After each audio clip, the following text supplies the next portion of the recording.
என்ன கேள்வி கேட்டான்? அப்ப அரேபியாவில் இருக்கிறாரு, மஸ்ஜித் நபவியில இமாமா இருக்கிறாரு, மக்காவுடைய பள்ளியில இமாமா இருக்கிறாரு, அவர்லாம் இந்த செய்வினையை உண்மைன்னு நம்புறாரு, அப்படின்னா அவர் முஷ்ரிக்கா போயிட்டாரு, அவருக்கு பின்னால தொழுகலாமா எவனா கேள்வி கேட்டான். ஹஜ்ஜுக்கு போய் உம்ராவுக்கு போய் மக்கா மதீனாவுல தொழுகலாமா? முஷ்ரிக்கு பின்னால தொழுக கூடாது. இங்கதான் நம்ம எல்லாம் நம்புறோம்னா முஷ்ரிக்கா போயிட்டாரு, நம்ம முன்னால தொழுக மாட்டாங்க, புனிதமான அவங்க பள்ளியில தொழுவாங்க, இஹ்லாஸோட தௌஹீதோட தொழுவாங்க. சரி, மக்கா மதீனாவுல போயிட்டாங்கன்னு வைங்க, அங்க போயிட்டு அந்த இமாம்கள்லாம் இதை நம்புறாங்களே செய்வினைய, அப்ப அவங்க பின்னால தொழுகலாமான கேள்விக்கு அவர் என்ன சொல்றாரு தெரியுமா? நம்ம விளக்கம்லாம் அவங்களுக்கு சொல்லணும். இதுவரைக்கும் அந்த மண்டையில ஏறி இருக்காது. நம்ம சொல்லுங்க, கேட்டுக்கிட்டா பின்னால தொழுதுக்கங்க, கேட்கலன்னா அவங்க பின்னாலையும் தொழுதுறாதீங்க. எப்ப இருக்குதா? ஓஹே,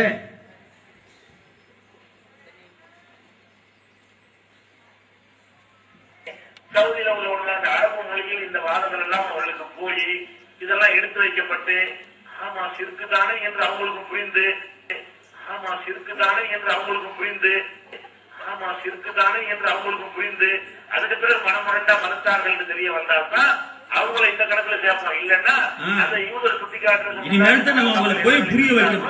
அந்த நிலையில் உள்ளவர்களால் அவர்களையும், அதே மாதிரி புகாரி முஸ்லிம் போன்ற இமாம்களை அந்த மாதிரி நம்ம எடுத்துக்கொள்வோம். அப்ப இது வரைக்கும் புரியல அவங்களுக்கு. அண்ணனுடைய மண்டையில பத்தி வெந்திருக்குது சாப்பாடு, இத கொண்டு கொடுக்கணும். அவங்க வாங்கி தின்னுக்கிட்டாங்கன்னா பின்னால் நின்று தொழுதுக்க, அப்படி திங்கலன்னா அது முஷ்ரிக்கு தான். அடுத்த கேள்வி அவனை கேட்டுப்பட்டான். என்ன கேள்வி? இந்த ஹதீஸ் எல்லாம் புகாரில வந்திருக்குது, முஸ்லீம்ல வந்திருக்குது. புகாரி முஸ்லீமுக்கெல்லாம் இந்த செய்வினைய உண்மைன்னு நம்ப போய்தான் இந்த ஹதீஸ் எழுதியிருக்கிறாங்க. புகாரி முஸ்லீமும் உண்மைன்னு நம்ப போய் தானே இந்த ஹதீஸ் எழுதியிருக்கிறாங்க. ஆமா, அப்ப புகாரிக்கு அறிவிச்ச அறிவிப்பாளர்கள் இருப்பாங்களே, ஆசிரியர்கள், சஹாபாக்கள், தாபியீன்கள், அவங்க எல்லாம் உண்மைன்னு நம்ப போய் தான் இந்த ஹதீஸை சொல்லி இருப்பாங்க. இப்ப அந்த ஆளுகள்லாம் முஷ்ரிக்கா அப்படின்னு கேட்டா, ஆமா, அவங்களுக்கு தெரியாம ஷிர்க் செஞ்சிருக்கிறாங்க. அண்ணனுக்கு தான் தெரிஞ்சிருக்கு, அவங்களுக்கெல்லாம் தெரியாம ஷிர்க் ஆகி போச்சு. நுண்ணிய சிறுக்கா, சிறுக்குல வேற மென்னிய சிறுக்கு, நுண்ணிய சிறுக்கு. எங்கடா பங்கு போடுறீங்க?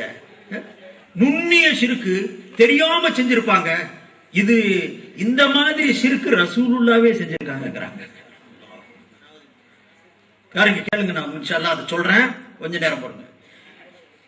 ஸல்லல்லாஹு அலைஹி வஸல்லம் அவர் செய்றாருங்க, தன்னை காப்பாத்திருக்கா வேண்டி, செய்வினை நம்புவதை சிறுக்குன்னு சொன்ன அந்த வாதத்தை காப்பாத்துறதுக்காக வேண்டி சிறுக்குடைய லிஸ்ட்ல சத்திய சஹாபாக்களை முழுமையா நிப்பாட்டி ரசூலுல்லாவையும் நிப்பாட்டி பிடிச்சாச்சு.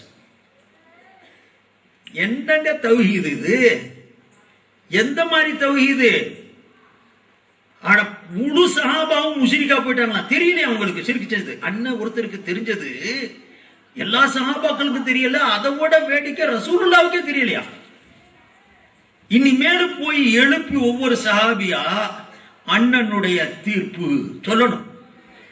ஜன்னத்தில் பக்கையிலையும் ஜன்னத்தில் முஅல்லாவிலையும் போய் சொல்லி சொல்லி கேட்கணும் போல இருக்கு. அதுக்கு இந்த தன்னை காத்துக்கிறதுக்காக ஒரு கருத்தை வைக்கிறாருங்க. இந்த மாதிரி சிறுக்கு ரசூலுல்லாவும் சஹாபாக்களுமே செஞ்சிருக்கிறாங்க. அதை பத்தி நீங்க கேளுங்க, அதை கேளுங்க, நான் அது பிற விலைக்கு சொல்றேன்.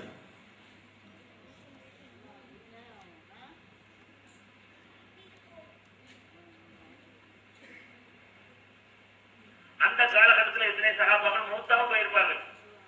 இந்த மாதிரி இந்த நுணுக்கமான சிறுக்குகளை புரிந்து கொள்ளாத நிலையில, இந்த மாதிரி நுணுக்கமான சிறுக்குகளை புரிந்து கொள்ளாத நிலையில, இந்த மாதிரி நுணுக்கமான சிறுக்குகளை புரிந்து கொள்ளாத நிலையில அந்த காலகட்டத்தில் எத்தனை சகாபாக்கள் மூத்தாவும் போயிருப்பார்கள்.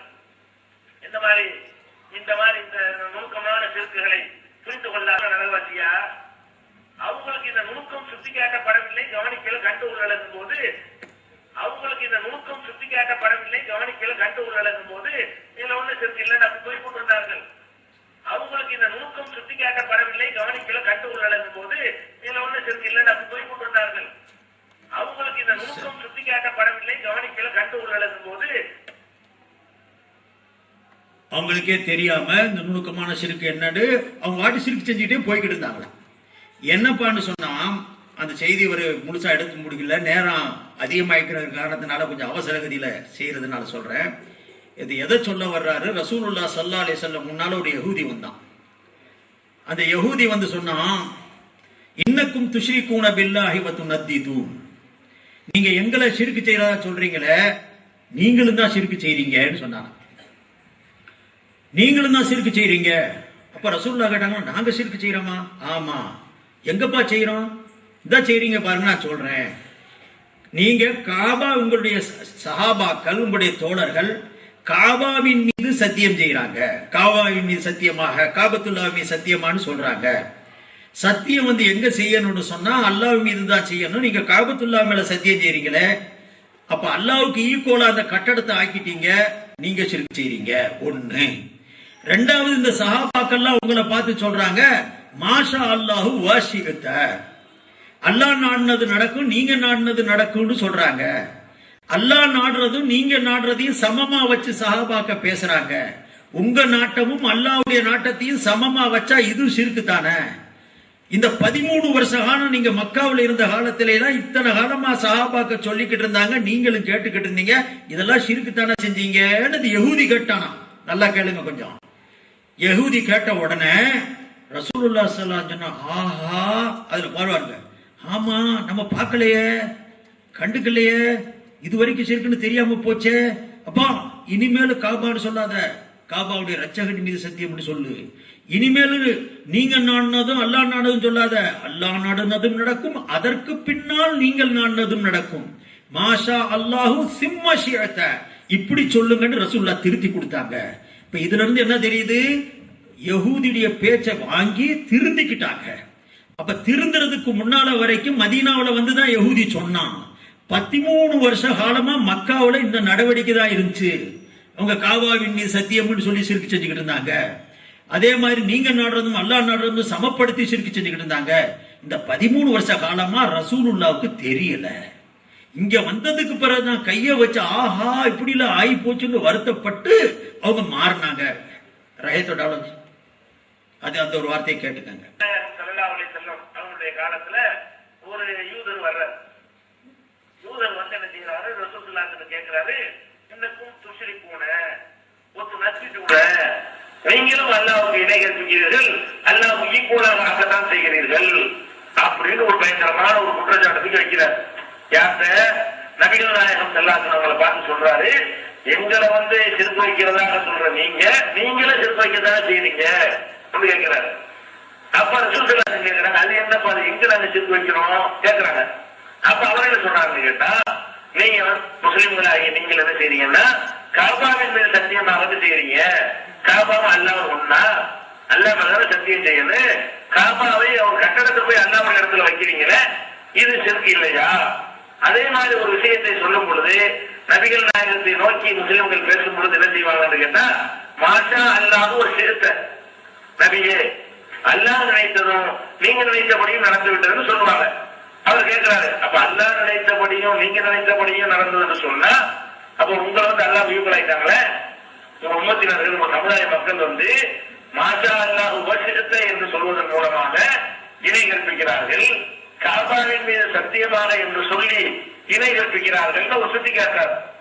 உடனே ரசூல் ஸல்லல்லாஹு அலைஹி வஸல்லம், ஆமா நுணுக்கமான திருச்சியை நம்ம கவனிக்காம விட்டோமே, ஆமா நுணுக்கமான திருச்சியை நம்ம கவனிக்காம விட்டோமே.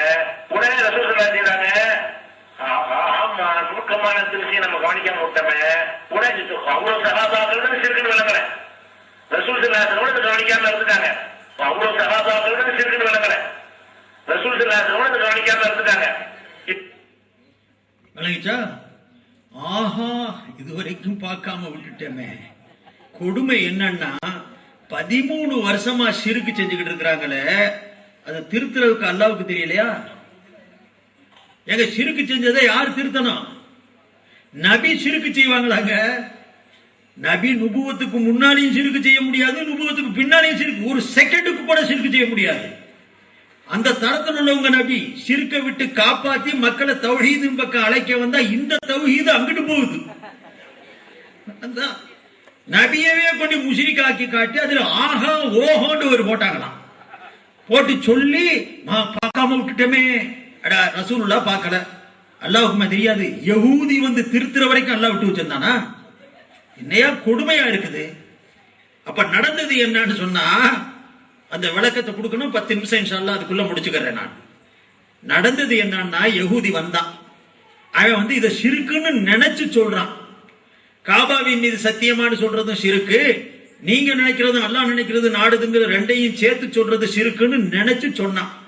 ரசூலுல்லாஹ் என்ன சொன்னாங்க, இந்த வாசகத்துல தப்பு எதுவும் இல்ல, இந்த முட்டாளுக்கு விளங்கல, யகூதிக்கு விளங்கல, அதனால இந்த வாசகத்தை போட்டு அவனுக்கு ஏன் விலைக்கு கொடுத்துக்கிட்டு இருக்கணும் வேறு வாசகத்தை போட்டாங்க. இந்த வாசகத்தையே திருப்பி அவனுக்கு விலைக்கு கொடுத்திருந்தான்னா கொடுத்திருக்க முடியும். இதுல எதுவும் ஷிருக்கில்லப்பா, நீயும் நாடு காபாவின் மீது சத்தியம் சொன்னா அது ஷிருக்காகாது. காபான்னு சொன்னாலே காபாவுடைய ரட்சகனின் மீது சத்தியம்ங்கிறத அர்த்தம், சொல் வழக்குல அது இருக்குது. இந்த இன்னைக்கு கூட ஒரு பத்திரிகையில பார்த்து தௌஹீத் ஜமாத் அழைக்கிறதுன்னு போட்டிருக்கா. தௌஹீத் ஜமாத் ஆளு பேரா ஏதாவது வந்து நின்றுகிட்டு தௌஹீத் ஜமாத்துன்னு நிக்குதா? தௌஹீத் ஜமாத்தை சார்ந்தவர்கள் அழைக்கிறாருன்னு அர்த்தம். சுன்னத்து ஜமாத் அழைக்குதுன்னா சுன்னத் ஜமாத் என்ன ஏதாவது போய் உருவமா நின்றுகிட்டு அழைக்குமா? சுன்னத்து ஜமாத்தை உடையவர்கள் அழைக்கிறாருன்னு அர்த்தம். இது இலக்கிய நயம், இது இலக்கிய நயம். இந்த கல்லூரி உங்களுக்கு அழைப்பு கொடுக்கறதுன்னா கல்லூரி என்ன யானை மாதிரி வந்து நின்றுச்சோ அது அழைப்பு கொடுக்க, கல்லூரிக்கு சொந்தக்காரர்கள் அழைப்பு கொடுக்கிறாருன்னு அர்த்தம். இதெல்லாம் ஒவ்வொன்றாக இருக்குது. அப்ப இதையெல்லாம் ஒரு இலக்கிய நயத்தோட சொல்றக்கூடிய வார்த்தையை இந்த யகூதி முட்டாளுக்கு விளங்கல. ரசூல் என்ன செஞ்சாங்க, இதை ஏன்டா இவன்ட்ட போய் விலைக்கு சொல்லிக்கிட்டு தெளிவா சொல்லிடலாமேன்னு சொல்லி இனிமேலும் காபாவுடைய ரட்சகன் மீது சத்தியமா சொல்லுப்பான்னு சொல்லி கொடுத்தாங்க. இதை இவர் விளங்கிட்டாரு, சிறுக்க சகிச்சுக்கிட்டு இருந்தாங்க, தெரியாமே செஞ்சுக்கிட்டு இருந்தாங்க. அதே மாதிரி தான் நீங்கள் நாடுவதும் நடக்கும், அல்லாஹ் நாடுவதும் நடக்கும் சொன்னா ரெண்டையும் சமமாக்கிட்டாங்க. இல்ல, ரெண்டுக்கும் அந்தஸ்து வேற. சொல்லும் போது இணைச்சு சொல்லுவாங்க. அரபியில வாவுங்க கூடிய வார்த்தையில தர்த்தீப காட்டாது, முன்ன பின்னங்கிறது காட்டாது, ரெண்டு பேரும் இணைகிறத காட்டும். அதுல யாரும் உன்னையும் இருக்கல, யாரும் அல்லாஹு வ ரசூலுஹு ஆலம்ங்கிறோம். அல்லாஹு வ ரசூல், அல்லாஹுக்கு தெரியும் ரசூலுக்கு தெரியும்னு சஹாபாக்கள் சொல்லிக்கிட்டு இருந்தாங்க. அப்ப வந்து அல்லாஹு ரசூலும் சமமா தெரியும்னு அர்த்தம் வைக்கிறோமா? அல்லாஹுக்கு முந்தி தெரியும், ரசூலுக்கு அடுத்து தெரியுங்கிற அர்த்தத்துல தான் அது சொல்றது. இதை ஏன்டா இவனுக்கு போயிட்டு விலைக்கு கொடுத்துக்கிட்டு இருக்கணும்? இத வேற வாசகத்தை போட்டு சும்மா பின்புன்னு சொல்லி விளக்கிட்டு இல்லாமே அப்படின்னு நபிகள் நாயகம் ஸல்லல்லாஹு அலைஹி வஸல்லம் வாசகத்தை மாத்தி போட்டாங்க. இந்த வாசகத்தை மாத்தி போட்டதுக்கு இவர் அண்ணன் ஆதாரம் எப்படி எடுக்க ஆரம்பிச்சிட்டாரு, ரசூலுல்லாஹ் ஷிர்க் செஞ்சுக்கிட்டு இருந்திருக்காங்க, அதனாலதான் அவங்க உடனே வாசகத்தை மாத்தினாங்க. இதுக்கு உதாரணம் ஏராளமா இருக்குது, ஏராளமா இருக்குது. குர்ஆன்ல வருது, நம்ரூதுக்கு முன்னால இப்ராஹிம் அலைஹிஸ்ஸலாம் நிக்கிறாங்க. இப்ராஹிம் அலைஹிஸ்ஸலாம் நம்ரூதுக்கு முன்னால ஒரு வாதம் வருது. அப்ப இப்ராஹிம் அலைஹிஸ்ஸலாத்திட்ட நம்ரூது கேட்கிறான், உன் ரட்சகன் எப்படின்ட்டு. அவங்க சொன்னாங்க, ரப்பி அல்லதி யுஹ்யி வ யுமீத், ஏன் ரட்சகன் உயிர் கொடுக்கவும் செய்வான் உயிர் எடுக்கவும் செய்வான். தன்னுடைய அல்லாஹுவை பற்றி இப்ராஹிம் அலைஹிஸ்ஸலாம் நம்ரூத் அரசருக்கு முன்னால் எடுத்து சொல்றாங்க.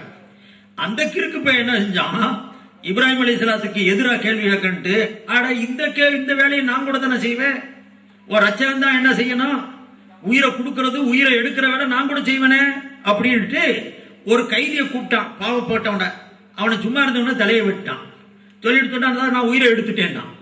இன்னொருத்த வந்து அவன் குற்றவாளியா இருந்து அவனுக்கு தூக்கு தண்டனை இருந்துச்சு, அவனை கூப்பிட்டு போடா வெளியே போடான்ட்டான், அவனுக்கு விடுதலைன்ட்டான். இந்த வெட்டப்பட வேண்டியவனை விட்டுட்டேன், இப்ப இவனுக்கு உயிர் கொடுத்துட்டேன். அப்ப உயிர் எடுக்கவும் செய்யறேன் உயிர் கொடுக்கவும் நானும் செய்யறேன் தான். இதுல என்ன ஒரு ரட்சகனுடைய பெரிய பெருமை இருக்குன்னு அந்த முட்டா பைய சொன்னான். யாரு? நம்ரூத் சொன்னான். உடனே இப்ராஹிம் அலைஹிஸ்ஸலாம் பார்த்தாங்க, இவ்வளவு பெரிய கிறுக்கனா இருக்கானே இவன், இந்த கிறுக்கு பயலுக்கு இதையே போட்டு விலைக்கு கொடுக்க முடியாத, உயிர் கொடுக்கறதுக்கு இந்த அர்த்தம் இல்லடா உயிர் எடுக்கிறதுக்கு இந்த அர்த்தம் இல்லடான்னு இதையே போட்டு விலைக்கிட்டு இருக்கணும், வேற ஒரு ஆதாரத்தை சொல்லி அவனை மடக்கி போடுவோம்னு சொல்லி அவங்க இப்ராஹிம் அலைஹிஸ்ஸலாம் சொன்னாங்க. எல்லாமே குர்ஆன்ல இருக்குது, இந்த வசனங்க போறான். அல்லாஹ் அவருடைய அந்த ஆணையை பற்றி இப்ராஹிம் அலைஹிஸ்ஸலாம் சொன்னாங்க, ஏ ரப்பு இருக்கிறானே அவன் கிழக்க இருந்து சூரியனை கிளப்புறான், மேற்கு போய் அடையுது, கிழக்க கிளம்புது மேற்கு போய் அடையுது. நீ ஒரு வேலை செய்ய, நீ வந்து ரட்சகன் மாதிரி ஆகணும்னா நீ மேற்க கிளப்பி கிழக்க அடைய செய்ய. கிழக்க இருந்து கிளம்புறத நீ எங்க இருந்து கிளப்பு, மேற்க இருந்து கிளப்பு அப்படின்னு சொன்னான். அந்த கிறுக்கன் வாயில கையை வச்சுட்டு இப்ப புஹிதல்லதி கஃபர், வாயை மூடி சும்மா இருந்துட்டான். வாயை அடக்கிறதுக்கு பூமியில இருந்த உதாரணத்தை அவன் சரியா விளங்கலுங்கிறதுக்காக வேண்டி வானத்தில் இருக்கிற சூரியனை கொண்டு உதாரணமா காட்டி இப்ராஹிம் அலைஹிஸ்ஸலாம் அவனுக்கு விலைக்கு கொடுத்தாங்க. இப்ராஹிம் அலைஹிஸ்ஸலாம் வானத்தில் இருக்கிற சூரியனை உதாரணமா காட்டினதுனால முன்னால சொன்ன ஆதாரம் தப்பா? முன்னால சரியான ஆதாரம் தான் சொன்னாங்க. உயிரை கொடுப்பதும் உயிரை எடுப்பதுங்கிற வேலை அது ரைட்டு தான், அந்த கிறுக்கனுக்கு விளங்கல, அதனால வேறொரு ஆதாரத்தை சொன்னாங்க. இது இலக்கியத்துல மிக முக்கியமானது, முனாதராவுடைய விவாதத்துல முக்கியமான அம்சம். இது கூட விளங்கல. இவங்கெல்லாம் விவாத புலிக, எங்க பார்த்தாலும் விவாதம் விவாதம். வீய விட்டுட்டு வெறும் வாதம் தான், ஒரு கடனும் இல்லை. இப்படி இருக்கிற கூட்டம் தானே தவிர ஒரு விவாதத்துடைய அடிப்படையே விளங்கல. இப்ராஹிம் அலைஹிஸ்ஸலாம் அந்த ஆதாரத்தை தப்புன்னு ஒத்துக்கிட்டாங்கிற அர்த்தம் இல்ல, எதிரி விளங்கல. அதை விட தெளிவான ஒரு ஆதாரத்தை போட்டவன மடக்கலாங்க கூடிய முறையில அதே மாதிரி ரசூலுல்லாஹி ஸல்லல்லாஹு அலைஹி வஸல்லம் அவர்கள் முதல் வாதத்தை விளங்கலங்க. காபாவின் மீது சத்தியம்னா சிறுக்குன்னு நினைச்சுக்கிட்டான். நீங்க நாண்டதும் அல்லாஹ் நாண்டதுன்னு சொன்னவன அதை சிறுக்குன்னு நினைச்சுக்கிட்டான். இந்த பயலுக்கு ஏன் இதை போட்டு விளக்கணும், இன்னொன்னு வச்சு விலைக்கு கொடுக்கலாமேன்னு சொல்லி